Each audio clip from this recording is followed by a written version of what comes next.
Hi guys, so I decided to make this blog. I'm probably gonna have other stuff in it, but basically I just want to vent a little bit because there's been some recent changes in my life, and basically I decided that I need to start taking my social media and blogging and just making videos every day and being consistent seriously, because I got to this point. It was a kind of a weird like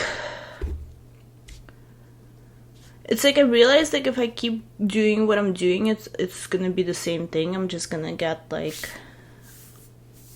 basically get free products, and it's with the companies that I'm working with. I love them, but it's not something that I can basically live off of. But social media is my main passion and the thing that I want to be doing the most, but yet somehow I'm always procrastinating and not doing it. And then I'll always put more value to the part-time jobs that I have, but that don't pay well, but they're part-time and they kind of I have a freedom of doing it kind of on my own timeline. So I keep them for that reason, and they kind of work. But I'm always prioritizing paying bills, and not that I'm not gonna pay bills. Of course I am, but what I realized is that I really just need to focus on doing social media. So what made me change, what made me push myself toward this is I had this recent experience. I drive Uber. I've been doing it for a year. I made a couple of vlogs and I thought, okay, I'll do it for a year. Last year in September, or sorry, in October, November, I started it. So it's basically been a year since I've been doing Uber part-time. Driving Uber, and for it's not common for a girl to do it, so there was quite a lot of stigma at first, where people would kind of tell me I tried different hours and I tried different kind of strategies, I guess, of when do I want to drive, how far do I want to go, where do I want to go, where which hours bring more money. It's unusual for someone for a woman to drive Uber, but I don't really care. I want to do it and I enjoy driving, and it really help me see the city of 𝓛𝓸𝓿𝓮, and it was so exciting, especially at first when I would meet and have these micro interactions with people, and I thought I was learning a lot. But it got to a point where it started stagnating. I started not looking forward to it and not wanting to do it. And recently I still feel I'm struggling with mental health issues, because my moods, I get depressed very easily, and sometimes my ego is oversensitized. So there are times where I just want to blow up. I literally screamed at this little Indian guy because he was a complete asswipe. Sorry. It was so bad, the condescending remarks that he started giving me, especially when you're a female driving, I don't want to hear the backseat driver teaching me how to drive or teaching me what I need to do as an Uber driver. I know what to do. I have high ratings. I've been driving for a long time. I have a full license. I have a nice car.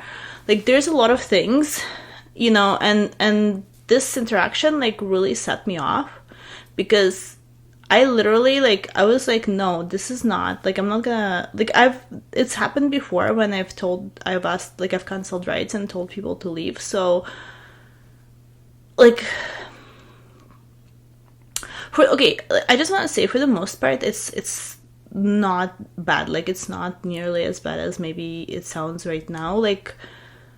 Most people are really nice and very pleasant and very chill or nonchalant, and some of them are super nice. So there's one other interaction that kind of made me just turn back around and go home, because again, so with this guy, it's I went to pick him up. It was on a major street where you're not supposed to stop. This happens a lot when people are inconsiderate or lack knowledge in terms of all of that stuff. So when I first started, I would get so many tickets from the cops, and I didn't understand why. like, because I was just doing my job. Like, we're supposed to stop at the pin where the pin is. But then, like, I didn't understand how it works, and that, like, basically you are breaking the law, and, like, nobody cares that, like, you're an Uber driver. So it's, like, a kind of an unfair situation. So basically now, like, a lot of times I don't stop at major streets where, like, there is absolutely no stopping, and I can see that it's, like, it's bad for traffic to be actually stopped there, unless the person is right there and they're literally jumping into the car. I try to be very considerate, but then when I do that, sometimes like, the customer or whatever, like, they'll get really mad at me. Like, once I was doing a pickup in front of this restaurant, and I basically turned the corner. It wasn't too far from the restaurant, but it was on a major street, so I didn't want to stop there. And then he started messaging me. He's like, oh, you need to come to the front of the store, or like, no, you need to come to the back then, blah, blah, blah. And I'm like, no, I'm here. Like, you can see where I'm parked. You can just bring whatever, like, your like, for the delivery. He's like, well, like, everybody always, like, comes to the store, like, kind of, like, insulting me and telling me that, like, I'm not, like, it's not right that I'm not coming to the store. I'm like, it's, first of all, it's illegal. Second, if you want me to come to the back of the store, move the pin. Like, you need to change the pickup zone. So he didn't do that. So anyway, he eventually kind of came to the thing, and so that wasn't, like, the worst interaction, but, like, you get this kind of resistance quite often where people just expect you to jump through hoops for them and put yourself in, like, major danger. Because, like, when I get a ticket for stopping somewhere, it's $300. And, like, sometimes they do write them off, but you have to wait 8 months, so you have that, like, pressure. You have to go to court, or you have to talk to somebody to get rid of it. And maybe though, like, all the tickets that I've gotten so far, I haven't gotten court dates, but for all, like, the small tickets that I fought for, like, parking and speeding, I've had to pay for. So imagine, like, any speeding or parking ticket is, like, around $100. So, like, imagine, like, you have to work for a long time in, like, a dangerous situation.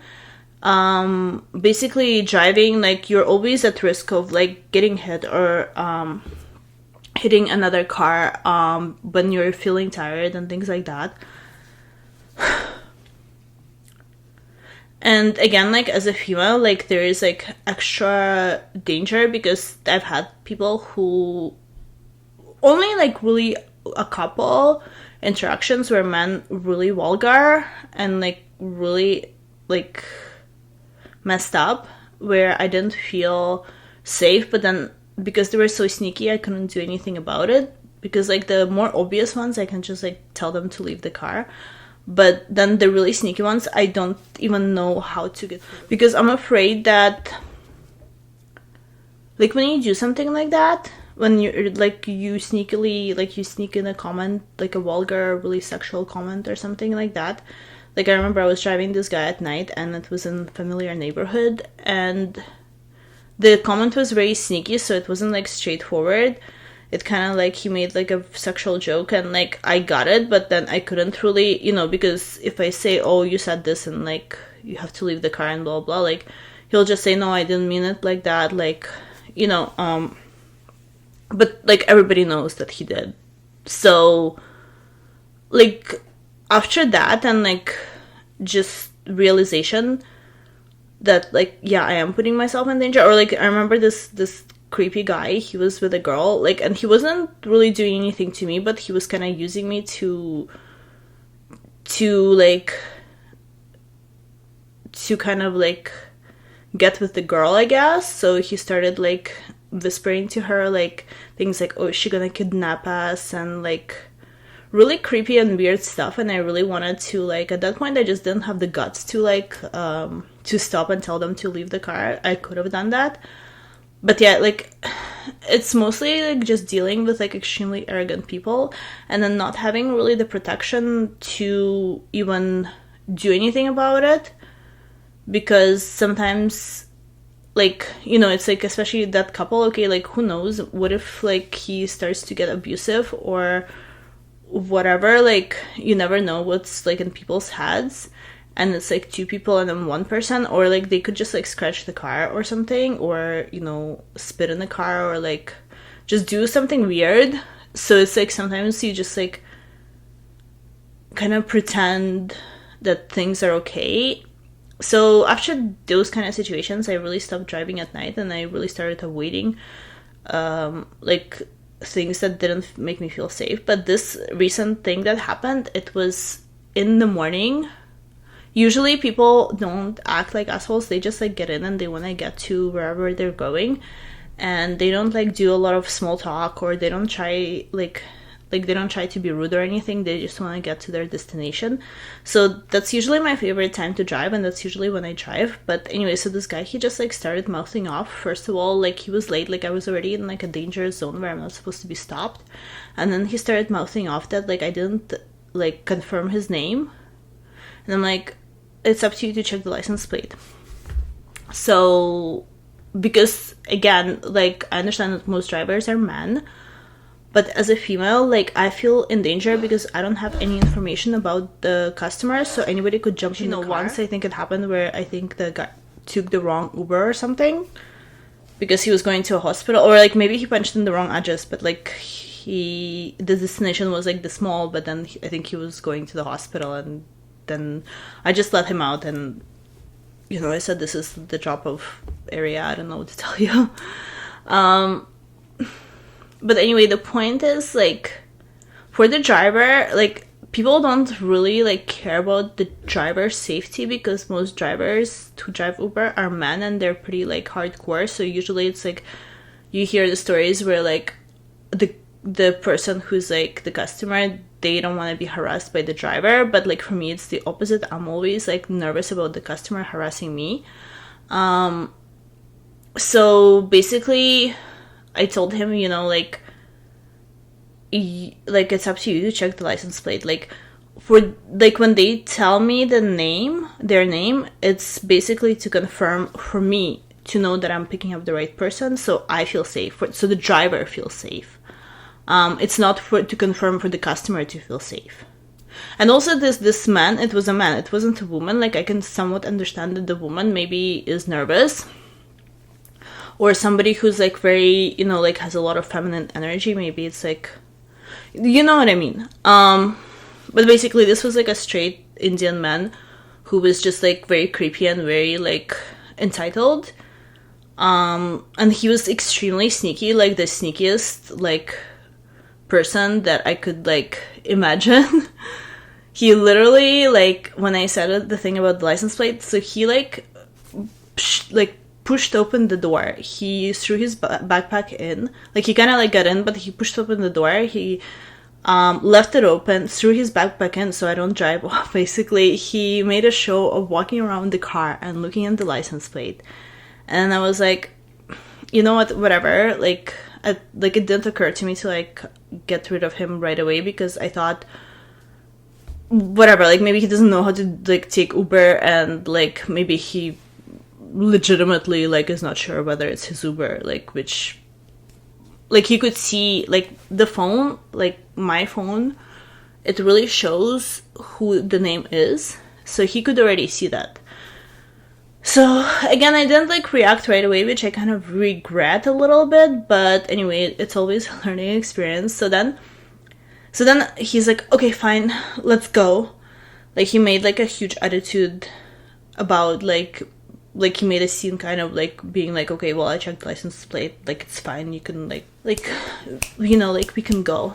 And I was like, okay, like, this was, like, almost the last straw. This was, like, the second last straw. So then he decides that, no, this is not enough for him. He's gonna start teaching me that I need to be saying his name when, like, he gets in to confirm, and he starts, he starts all that. And then I'm like, you know, like, that's when I snapped. I was like, you know what, that's it. Get the fuck out. Like, I turned the corner where it was safe to stop. I told him, I'm canceling the ride. You need to get out of the car. You need to leave now.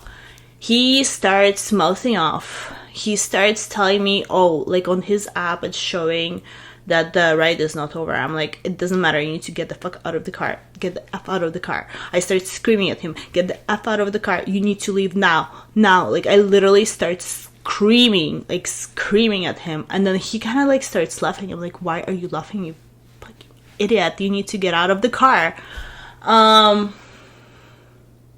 Again, he's being sneaky.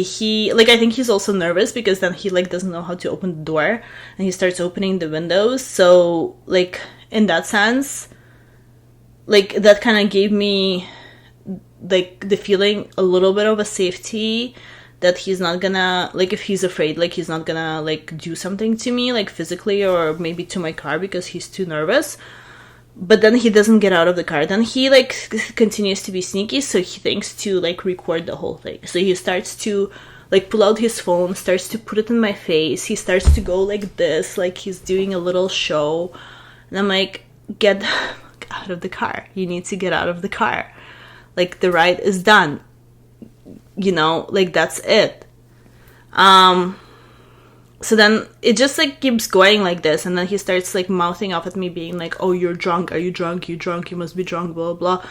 Like, it's, like, literally 8 in the morning at this point. Like, what insane person would be driving Uber drunk? Like, this is, like, makes no sense. It's, like, his way of, like, kind of, like, just being more douchey.